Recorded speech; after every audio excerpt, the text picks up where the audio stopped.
2026 s'ouvre comme une grande respiration après un cycle complet, une page blanche qui nous attend avec l'élan du commencement, l'impulsion de poser des nouvelles fondations. C'est une année universelle une qui nous invite à incarner notre identité, affirmer qui nous sommes et à initier ce qui va colorer les 9 prochaines années.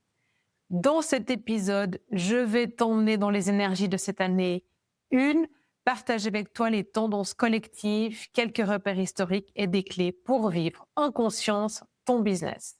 C'est à toi de jouer, tu as le temps de te préparer. J'ai fait cet épisode suffisamment à l'avance, donc tu as bien 4 mois devant toi pour te mettre au boulot et préparer ton intériorité pour ensuite préparer ta stratégie et puis tes actions pour 2026. Je suis Valérie Demont, mentor pour business conscient et guérisseuse pour entrepreneurs spirituels.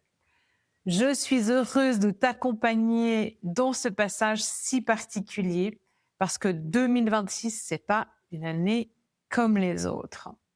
2026, c'est une porte qui s'ouvre, une invitation à te rappeler qui tu es vraiment, comment tu veux rayonner à travers ton entreprise dans les années à venir.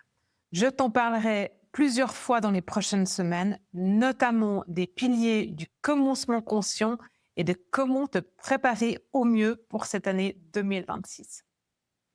Alors, plongeons dans 2026. Donc, collectivement, c'est une année universelle 1. Donc, c'est le chiffre du commencement, de l'identité, de l'élan vital. Donc, c'est cette énergie qui va te pousser à avancer. C'est l'énergie du magicien qui prend conscience de son pouvoir créateur, qui ose poser son premier geste, sa première pierre. Les années 1, elles arrivent tous les 9 ans et marquent donc le début du cycle. Si on regarde dans l'histoire, on voit que ces années, elles sont toujours des pivots, des instants où des nouveaux cycles collectifs s'ouvrent. Par exemple, on a eu 1918, fin de la Première Guerre mondiale, chute des empires, naissance de nouveaux États.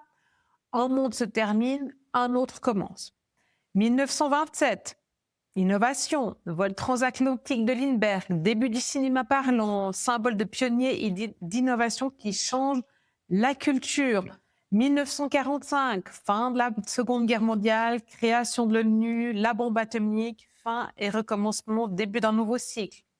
1963, le discours I Have a Dream de Martin Luther King. 1990, chute de l'URSS, libération de Nelson Mandela. Donc on est vraiment là sur la renaissance de la liberté. 2008, crise financière globale, élection de Barack Obama. Là, on a l'effondrement d'un système et l'émergence d'une nouvelle forme de leadership. Je te rappelle que Obama, c'était le premier président afro-américain, au cas où ça fait oublier. 2017, éveil du collectif, le MeToo, l'arrivée de Trump pour la première fois. Donc, comme tu le vois, chaque année une a marqué un avant et un après avec une énergie de rupture par rapport au cycle d'avant, de pionnier et de départ. Et donc, 2026 s'inscrit exactement dans cette lignée. Elle porte cette énergie d'innovation, d'affirmation identitaire, de courage créateur, de te lever, de prendre tes responsabilités pour ce en quoi tu crois et de l'incarner. Donc, elle prépare aussi une bascule majeure vers la transition vers 2027, une période où les structures collectives elles vont changer profondément. Peut-être tu as déjà entendu parler de l'ère du Sleeping Phoenix en Human Design. C'est la croix d'incarnation du Sleeping Phoenix qui va vraiment changer comment on fonctionne, ou de l'ère du Verseau dans les aspects plus spirituels. Pour se diriger vers 2026, on n'a pas tout à fait encore terminé l'année 9 2025. Et 2025 nous a demandé de clôturer, de libérer, de laisser partir. C'est une année de complétion. On arrivait au bout. Donc, ça a été intense. Et beaucoup, ils ont senti des fins, des cycles terminés, que ce soit dans les relations, dans les projets, dans les croyances qui se sont dissolues. Cette énergie neuve, en fait, qu'on a vécue en 2025, elle nous a préparés pour nous alléger, pour nous désencombrer, pour nous inviter à revenir à l'essentiel. Et c'est justement en traversant ces libérations qu'on va pouvoir se diriger avec beaucoup plus de conscience vers 2026, parce que maintenant, on est on a plus de clarté et puis on est vraiment plus aligné avec notre vérité intérieure, avec qui on est, qui le cycle précédent nous a préparé à être pour cette année. Donc, le 1, il arrive à la suite de ce que les années 7, 8, 9, qui sont toujours des années de préparation, ont dégagé pour qu'on puisse incarner notre 1. Alors, maintenant, comment en fait tu vas naviguer ces énergies du 1 dans ton business conscient? Donc, voilà quelques recommandations pour toi. Donc, la première, c'est de clarifier ton identité entrepreneuriale, qui tu es aujourd'hui, après toutes ces transformations de ces dernières années, quelle vibration veux-tu incarner pour les 9 prochaines? Pose cette intention claire dès maintenant. 2. Canalise ton énergie vitale. Le 1, c'est une énergie puissante, parfois brutale, qui va peut-être t'inviter à te disperser dans 1000 directions. Cherche les gestes justes, reviens dans ton ADN entrepreneurial. C'est la qualité de ton mouvement qui compte et pas la quantité. C'est vraiment une année qui t'invite à être focus sur ton énergie. Donc, quoi tu veux t'investir? Où elle est ta place? Qu'est-ce qui fait sens aujourd'hui par rapport à qui tu es? Donc, pose des fondations solides. Un commencement sans base, il va t'épuiser très, très vite. Donc, c'est le moment de ritualiser tes intentions, de créer une structure qui soutient ton expansion. L'ancrage et le centrage sont tes meilleurs alliés dans cette année pionnière. C'est tout le propre du chapitre F, Fondation de mon livre Fluide. Et c'est là que mon livre Fluide, il vient vraiment se poser comme un guide pour l'année prochaine, même pour les années à venir. Le 1, c'est vraiment l'occasion en fait de prendre ta place et puis d'incarner ta version la plus authentique. Et puis mon livre, il fait justement ça. Il t'invite à ça. Il t'accompagne pour ça.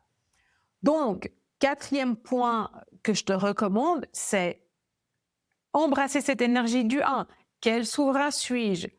Quels sont les leaders, les figures, les archétypes de pouvoir et de puissance qui t'inspirent? Je vais revenir sur puissance et présence dans les prochaines semaines, mais vraiment, je t'invite à te poser les questions. C'est quoi ta puissance intérieure? Comment tu la sens? Si tu as besoin, va chercher dans le Human Design, regarde dans ton astrologie, ça peut être des bons compléments. Regarde aussi du côté de la numérologie. Ça peut être intéressant pour toi, en fait, d'aller compléter qui tu es aujourd'hui, qui tu es devenu, qui tu sens que tu es devenu avec des regards extérieurs. Tu peux aussi te faire accompagner sur vraiment prendre ta place, oser être toi dans ta version complète disponible aujourd'hui. Maintenant, ton puzzle, il est réuni. Tu es qui? Tu es quel souverain? Tu es quel leader? Ça a quelle énergie? Qu'est-ce que tu dois faire pour prendre cette place, en fait? Qu'est-ce que tu dois encore développer? Qu'est-ce que ça te demande pour avoir passe-moi le terme, les couilles de prendre ta place? Donc voilà, je t'invite vraiment à venir éclairer la force que tu portes déjà pour accepter en fait quelles sont les possibilités pour prendre ta place. Ensuite, tu pourras oser et puis faire preuve d'audace et puis éclairer la voie pour ouvrir le chemin. Et Dieu sait qu'on en a besoin. Mais vraiment, reviens à l'intérieur de toi, consolide-toi, fais toutes les étapes de ce chapitre F, Fondation, dont je te parle dans mon livre Fluide. 2026, donc c'est une année de renaissance. Elle porte la vibration du courage créateur, de l'affirmation de soi, de la joie d'initier. Elle nous demande d'oser être des pionniers tout en restant profondément enracinés dans notre vérité intérieure. On ne va pas être pionnier de n'importe quoi. On reste aligné avec notre vérité intérieure et c'est là en fait qu'on a notre énergie de pionnier et pionnière qui va pouvoir se mettre en branle. Si tu sens l'appel d'entrer pleinement dans cette énergie de commencement, je t'invite à me rejoindre dans mon workshop vers 2026. Il y a 3 dates au mois de novembre. Tu peux venir les regarder. Si tu préfères avancer dans un accompagnement plus intime, sur mesure, je te propose de venir faire ce travail en Power Week. Dès maintenant, tu peux prendre ta place en ligne.